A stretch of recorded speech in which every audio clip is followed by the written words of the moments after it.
দেশবাসীর জন্য সুখবর। সোমবার নবরাত্রির প্রথম দিন থেকে দেশ জুড়ে কার্যকর হতে চলেছে জিএসটির নতুন হার।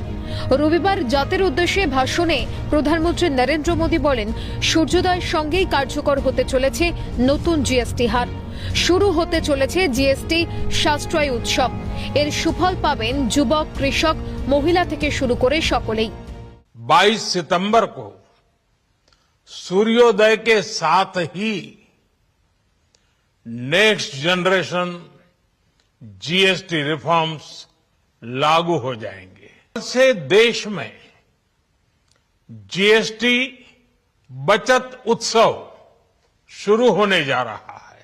आपकी बचत बढ़ेगी और आप अपनी पसंद की चीजों को और ज्यादा आसानी से खरीद पाएंगे। देश के गरीब, मध्यम वर्गीय लोग, न्यू मिडिल क्लास, युवा, किसान, महिलाएं, दुकानदार, व्यापारी, उद्यमी, सभी को ये बचत उत्सव का बहुत फायदा होगा। যদিও জিএসটি নিয়ে প্রধানমন্ত্রীর এই কৃতিত্ব দাবিকে একহাত নিয়েছেন পশ্চিমবঙ্গের মুখ্যমন্ত্রী মমতা বন্দ্যোপাধ্যায়। নাম না করে তার পাল্টা দাবি, এই কৃতিত্বটা রাজ্যের। জিএসটির যে অ্যাডভান্টেজ আপনারা পাচ্ছেন, আমি চাই আপনারা আরো পান। তাতে রাজ্যের সব কেটে নিলেও আমার কিছু যায় আসে না, মানুষ সুফলটা পাক। কোম্পানি যেন টাকা না বাড়ায়, প্রিমিয়াম যেন না বাড়ায়, এটা আমরা কিন্তু পরিষ্কার বলে দিয়েছি। কিন্তু তাই বলে আমরা কিছু বলছি না বলে, ভদ্রতা করছি বলে একতরফা টাকা যাবে আমাদের আর ক্রেডিট নেবে তোমরা, তা তো হবে না। ক্রেডিটটা রাজ্যের, ডিসক্রেডিটটা তোমাদের। প্রধানমন্ত্রীর কথায় জিএসটি নিয়ে সকল স্টেক হোল্ডারদের সঙ্গে আলোচনায় বসেছে সরকার। প্রতিটি রাজ্যের আশঙ্কাকে দূর করা হচ্ছে। অবশেষে কার্যকর হয় জিএসটি ব্যবস্থা, যা ওয়ান নেশন ওয়ান ট্যাক্সের স্বপ্নকে বাস্তবায়িত করে।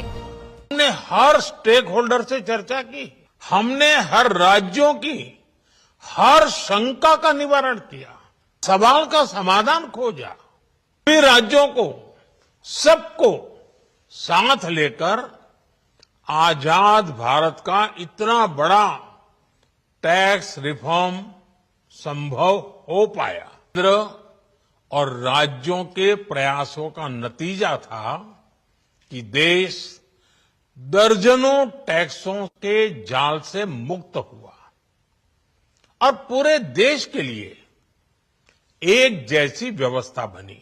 नेशन वन टैक्स का सपना साकार हुआ।